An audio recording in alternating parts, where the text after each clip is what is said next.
Osteoporosis is a bone disease that develops when bone mineral density and bone mass decreases, or when the structure and strength of bone changes. This can lead to a decrease in bone strength that can increase the risk of fractures of these broken bones. Osteoporosis is a silent disease because you typically do not have symptoms, and you may not even know you have the disease until you break a bone. Osteoporosis is a major cause of fractures in postmenopausal women and in older men. Fractures can occur in any bone, but happen most often in bones of the hip, vertebrae in the spine, and wrist. Because more women get osteoporosis than men, many men actually think they are not at risk for the disease. However, both older men and women from all backgrounds are at risk for osteoporosis. Today, we'll be discussing osteoporosis, the risk factors, the possible causes, the presentation, and of course, the management. Stay tuned. We'll be back after the short break.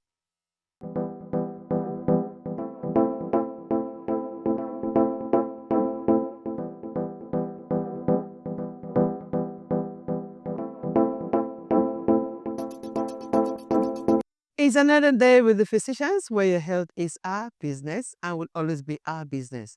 My name is Dr. Martina Agberie, and with me in the studio is my very delectable, beautiful, ever-smiling celebrity shrink, Doctor. I'm Dr. Memula Yusuf Kadru. Welcome to your favorite health TV talk show, The Physicians, where your health is our business. And will always remain our business. You're looking fine. Oh, thank you very much. Shikyo. Yes,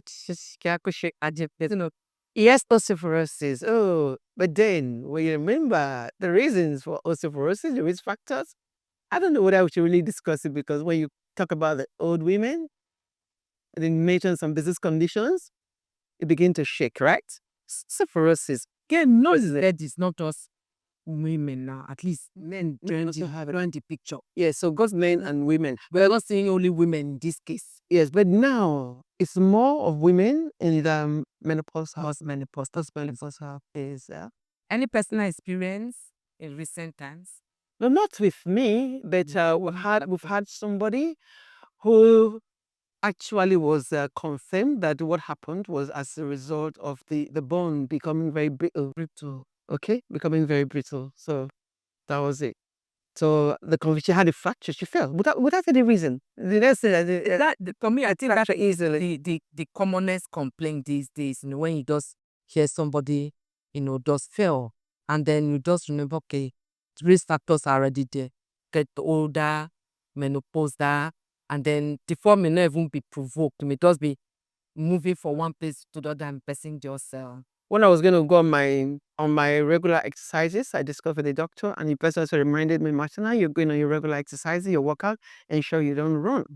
Because yes, you have to just calm down, because the chances are that we can actually fracture without knowing. Just by that walk, right? Or even go and be running. Is that what I recommended for you?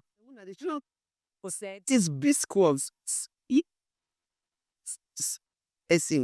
A sports person is there. Stay tuned. Every day and in every way, enjoy that I find support. No matter the role you play, nutrient pack supplement for you and me. In your body, that I fight you.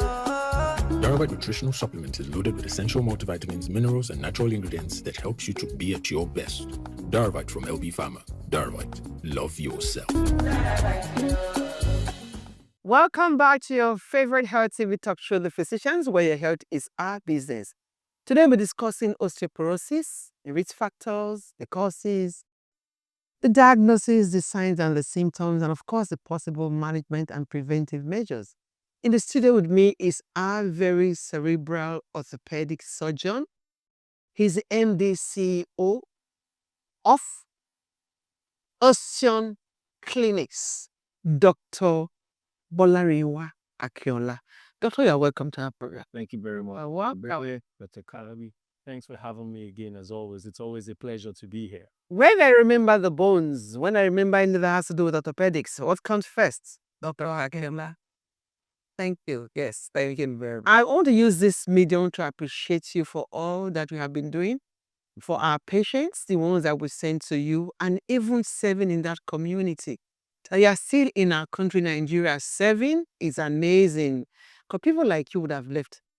But you decided to stay back and now you started doing so much work. And all the patients that I were actually sent have actually been very happy and sent words of recommendation. Also a good testimony about you. Please continue the good work. And that is why we always bring you on the physician, because we want people to always hear the best from you. And when you say it, that is how it is. Thank you so much. So now we're talking about osteoporosis. Maybe we want to first of all start with the definition. What is osteoporosis? Because it sounds like a big thing. Osteoporosis. What does it mean? Well, thank you, Dr. Agberian. It's interesting that before we came on air, we were discussing how medical terms have the big names. That even when people hear the name, they're even afraid already. Ego for simple things. Absolutely. And the reason for that is because, as we know, medicine developed from Latin and from Greek. And so lots of these names are from those sources. So osteon means bone, which is again where I table know. Six. Okay, so the bone cleaning. Absolutely. So osteon means bone, porosis means porous. So essentially osteoporosis means porous bone. That is exactly what happens in the condition called osteoporosis. Okay, so why do people have osteoporosis? And who are those that are predisposed to having it? Absolutely. Thank you for that. They're in there and the next thing they tell you that your bone is getting big. Yes. True. Thanks for that. So I think in order to be able to explain why people develop osteoporosis, it's first of all important to describe what happens in the normal body. Exactly. So everybody thinks about bone, and many people don't realize. If you take a chicken bone, for instance, you look at it and you think it's just a static thing, especially when it's still in the human body. But bone is actually a living tissue with a lot of activity going on. The bone is a living tissue. Absolutely. With activities going on. With lots of activities going on. And there are two main activities that are kind of going on within the bone. One is called bone formation, and the other one is called bone resorption. So at every point in time in our lives, bone is being formed, bone is being removed. Bone is being formed, bone is being removed. The other thing to consider is there are two main aspects of bone. Again, looking at the example of the chicken bone, there's the thick outside, which we call cortical bone, and there's the inside, which people call biscuit bone or whatever, which is the which is the cavity, which is the medullary bone or trabecular bone. You can see it's like a trabeculae. So essentially, two components of bone, cortical and cancellous or medullary, two activities going on, bone formation and bone resorption. In the average person that doesn't have osteoporosis, the balance is maintained. So the homeostasis is maintained between bone formation and bone resorption. By the time you develop osteoporosis, formation lags behind resorption. So the bone is being resorbed, but is not being formed back as quickly. And if you look at the average human being, within 3 to 4 years, your trabeculae or the inside bone has been completely replaced in the normal average person because of this formation and resorption going on. And the outer bone, in about once every 10 years, that has been completely replaced as well. So the bone you had 10 years ago is not the same bone you have today, even though it's still carrying you, but it's not the same one. So that's what it means by bone being a living tissue, because these processes keep going on. You don't notice it. But no, you don't, because it's a slow process. It's a gradual process. It's a very well-controlled process.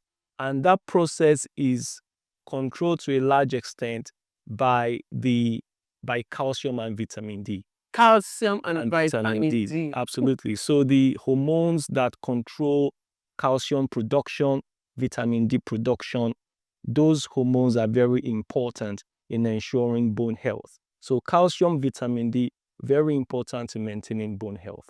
All right. So when there's a disorder or an imbalance in the functions of calcium and vitamin D, invariably bone health is going to be affected. Okay. Estrogen in women is very important as well because estrogen contributes to bone formation. And it's one of the reasons why when women become postmenopausal, they're not really producing estrogen anymore. So that formation cannot keep up with the resorption because one of the vital hormones that helps to maintain formation is now being depleted. Yeah. All right. And physical exercise is the other thing. By the time you don't load the bone, so bone is a living tissue, the more you load it, the stronger it becomes. Good. That is why, and when we talk about if you take a specimen of a boxer Yeah. who keeps doing those exercises and someone like me who doesn't do boxing, the bone is different. The bone in that person has been exposed to stress over time. And so the bone would have responded to that stress, will be thicker, will be stronger compared to somebody like myself who hasn't taken up that sport. And a very good way to look at this is if you look at astronauts. You know, when astronauts go into space, there's no gravity at all. There's complete weightlessness. Many times when they are in space, they need to take medication to protect against osteoporosis because the fact that they are not loading their bone means that their bone is getting resorbed more quickly than the bone is built. Like the chances of having fractures? Absolutely. Absolutely. Imagine having a fracture while up there. Don't imagine. Don't imagine. But that I say it's the imagination that will not make it start thinking of the weird case scenario. So I like that we are breaking this down. I like the way, formation, resorption, and all that. So if the resorption is faster than the formation, this is where the osteoporosis comes in. Absolutely. Why is it a silent disease? Why is it called a silent disease? And who are people that are more at risk? Absolutely. Thank you very much. Thank you very much. So it's a silent disease because, as I explained already, imagine if it takes 10 years for your bone to change, your cortical bone to change. It means that this is a very slow process. So when those changes are happening, your body is kind of adapting to it. So if something happens suddenly, you feel it more quickly. If something happens more slowly, you don't really feel those changes until an event causes you to feel that change. So there are two broad categories of osteoporosis. There's one called a postmenopausal, which of course is exclusive to women. Well, yeah, I was just going to say that there is the two categories. Postmenopausal, the women have as if with that. No, not at all. There's a senile osteoporosis as well, Hey. which happens with old age. So at least for the postmenopausal, we can say that the estrogen. But for the senile, we can't really say this is the reason. We just know that as people get older, the bone formation, this rate of bone formation reduces. So at least we can say that. But by far common is the postmenopausal osteoporosis. So what it means is that osteoporosis is synonymous with postmenopausal. To a large extent, yes. It's not the only thing. Because of the I mean, for a good example, asthmatics that take steroid inhalers, they are predisposed as well. So if you have somebody who is on long-term use of steroids, because what steroids does is it reduces the absorption of calcium from the gut. So if you have somebody who is on long-term use of steroids and is not taking supplements, is at risk of osteoporosis. So those can happen. But by far the commonest cases of osteoporosis occur in postmenopausal women. Apart from the risk factors, what are the other? We've talked about the risk factors: sex, the age, the body mass, and all those things. So how are you going to manage if you have a case of osteoporosis? How do you make a diagnosis of osteoporosis and the management options that you have? Awesome. Thank you very much. So the first thing to say is postmenopausal women, don't get frightened. There are approaches by which we can prevent any after effects of having osteoporosis and also ways in which we can try to prevent it from being such a big problem. Absolutely. And I'm going to touch on some of those. Of course, some other risk factors are things like alcohol and smoking. Those are also risk factors for developing osteoporosis. And of course, lack of physical exercise. Very, very, very important. But the thing to say is, so for osteoporosis, how do people present? Many times we see these much older women and they are bent over. They used to walk straight before. All of a sudden, over time, they gradually bend. And many people, they're not in pain, but they just can't stand up straight anymore. And the reason for that is because one of the commonest ways in which osteoporosis presents is with fractures. Often fractures that may not be painful just happens slowly over time. And one of the commonest areas for fractures is at the bones of the spine. And when the bones of the spine are crumbling, they lose their height. And as they lose their height, people find themselves bending over. Again, it's more common in the older women because osteoporosis is commoner in postmenopausal women. So the commonest presentation are fractures. The vertebral fractures usually tend to be painless. Many times you just do an X-ray and you find it. Well, you talk about vertebral fractures. Where Yes. do you have the vertebrae? So The bones of the spine. Yes. So the bones of the spine are and again, going back to the idea of the porous bones, porosity refers to the inside of the bone rather than the outside of the bone. So any bone that has a rich source of porosity is more at risk for having a fracture. So the bones of the spine, they're quite rich in the insides of the bone. So because of that, they have a higher risk of fracturing. The other areas are the bones of the wrist. So the bone of the wrist also has that sort of shape. So you fracture easily. The bone around the hip also has that kind of shape. So you can fracture easily. Okay, because it's flat. Yeah, so around that junction between the neck and the rest of the stem of the bone, there's a lot of porous bone in there. So that can fracture as well. So many times that diagnosis is usually made after the first incidence of fracture. And those fractures could be quite disabling, quite painful, quite disabling, and then requiring treatment. And often after very minimal trauma, which is why we tend to call them fragility fractures. So they are frail, fractures of frailty, fragility fractures. So that's what we tend to call them. And of course, if you do an X-ray, you can see the classical sign. The outer bone is much thinner in the osteoporotic patient, and the inner bone is much more expanded and looks a bit more hollow. It's not as dense as it normally should appear on the X-ray, and that's because it's more porous. So that's usually the way that osteoporosis tends to present.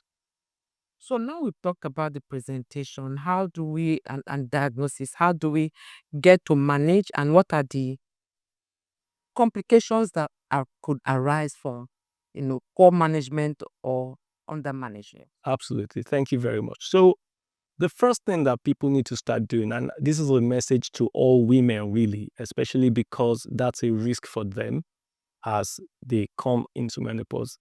People need to get into a habit of exercising from a very young age. Going to the gym is not optional for women. It doesn't have to be the physical gym. It can be just taking regular walks within your estate or wherever you live. People who started running from a young age just continue doing that. Exercise is essential for everybody, but women need to understand particularly that exercise is vital to maintain bone health. And so starting from a younger age when they can form the habit is very important. Exercise is important. As people get into the perimenopausal, postmenopausal period, they have to start taking calcium and vitamin D supplements. So calcium and vitamin D supplements must form a part of your diet really on a daily basis. So I'm looking at you. So calcium and vitamin D supplements, exercise are one of the ways you can prevent it. Cut down on alcohol intake as well as you're approaching that age more, and then cut down on smoking if you are a smoker. All of those things will help to protect the health of your bone. However, even with that, it doesn't mean that you can't get an osteoporotic fracture. The gold standard test for osteoporosis is something called a DEXA scan or a bone densitometry scan. And that is basically comparing the density of your bone to those of people without osteoporosis and seeing where you fall in that range. And I mean, this is something of a statistical analysis. If you fall about 2.5 standard deviations away from the normal, then more than 2.5, then you can say that, okay, you have osteoporosis. And there are some special medication, one of which is called bisphosphonates, which actually help to promote bone formation. Okay. So those drugs actively promote bone formation so that you can keep up with the bone resorption that is already happening. Is it after the diagnosis that you now place them on that medication? Before. Yes. So ideally, What those that can take? Ideally, depending on your environment, ideally doing a DEXA scan should be a routine examination. But what we find, probably from the age of 65 upwards, should be something you do maybe every 5 years or something like that. But what we find is that most people have never even heard about it, and most people don't routinely do it. And then there's a cost impact as well. So you often find that the first time that people is either you put people on the bisphosphonates straight from about the age of 65, or the first time you put them on the bisphosphonates is maybe when they have a fracture, that fragility fracture. Is okay, this is an osteoporotic fracture. We better start protecting the rest of the bones.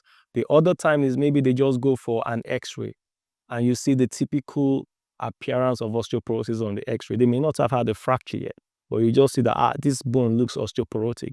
Let's quickly start protecting this bone before it breaks. Okay, so what I want to ask is, from all that you have said, it's obvious people that are menopausal, okay, postmenopausal, are more at risk. Yes. So is it possible, whose responsibility is it to enlighten mothers, the women, let them know that they should go for DEXA scan? Because many people don't hear about it. Is it only when they come down with the signs or the presentation that looks like osteoporosis that you send them for such? So I think it's something that we need to do an advocacy on, so that people, for instance, I don't have a choice. I think I need to also go and do the scan. Sure. Because from all that you have said, I don't want to just walk on there and they probably already have a fracture. I won't be able to know. Okay? So it's always, prevention is always better than cure. So I'm sure that you'll be able to handle those ones too. Okay, so for the calcium and vitamin D, Yes. when should one start it? Because we know prevention is better than cure. Is it not better for women to start early using those supplements, or you wait until you're menopausal before? Well, you don't have to wait. You can start taking the supplements. I mean, many people take multivitamins, of which calcium and vitamin D are a small part of it. Of course, by the time you're working to prevent osteoporosis, you need to probably take some higher doses than what's in an average multivitamin. I'm just saying that if it's something that you've never paid attention to prior to menopause, once you reach the perimenopausal age, you need to pay more attention to it. We need to actually actively start taking it. We need to start exercising as well. It doesn't have to be anything vigorous. It's just something that loads the muscle. If you can get boxing gloves and a punching bag and just be doing that to your house, absolutely. If you take a skipping rope, You can use somebody. yeah, take a skipping rope and skip regularly, you can, maybe Dr. Iberian and Dr. Kadri can give us a small show. Ready for the calcium and vitamin D3 food. I don't think practical because of the way people, because of the dietary habits of people and the way and many people don't even know what they eat anyway, to be honest. Yes, I think it's better to take the supplement so at least you know you're getting it in. Okay, so that AKINOLA, final words to our audience. They are all listening. Just word of advice, so they are not discouraged about osteoporosis, especially when it goes down. Absolutely. Just reassuring words for. So bone is a living tissue. Osteoporosis many times is part of the aging process, but it's not the end of life. It can come as a surprise to many people when they suddenly have a fracture that they never thought was going to happen because they've gone older, the bones are not as strong. But many of these things are preventable. They are preventable by developing a habit of exercising and also making sure that your nutritional components of calcium and vitamin D, if you can control it, or in the form of supplements, you take it on. And if in the event of having a fracture, please see a professional. You can get properly tested. You can be started on proper treatment, and you can also have the fracture sorted out as well. But overall, don't be too disheartened. It can be sorted. Thank you very much, Dr. Akinola, Thank for coming you. on our program. And we look forward to having you again on set. And to our viewers out there, Dr. Akinola sealed it. On this note, ensure you keep a day with us again next week on your favorite health TV talk show, The Physicians, where your health is our business. My name is Dr. Martina. Very stay blessed. Thank you so much, Dr. Akinola. And to all our viewers out there, you've heard it all. Bone is a living tissue. Please be kind to follow us on all our various social media platforms. And if you want to be like Dr. Akinola here, go to our website, fill the form, and you'll be here to share your story with a wider audience. And of course, if you missed any of our programs, please go to our YouTube page, binge on over 300 videos that are there for proper health information. My name is Dr. Minna Every Kadri. day Until next and time, in remain every blessed. way. Enjoy that I find support. No matter the role you play, nutrient pack supplement for you and me. In your body, that I fight you. Darvite nutritional supplement is loaded with essential multivitamins, minerals, and natural ingredients that helps you to be at your best. Darvite from LB Pharma. Darvite, love yourself.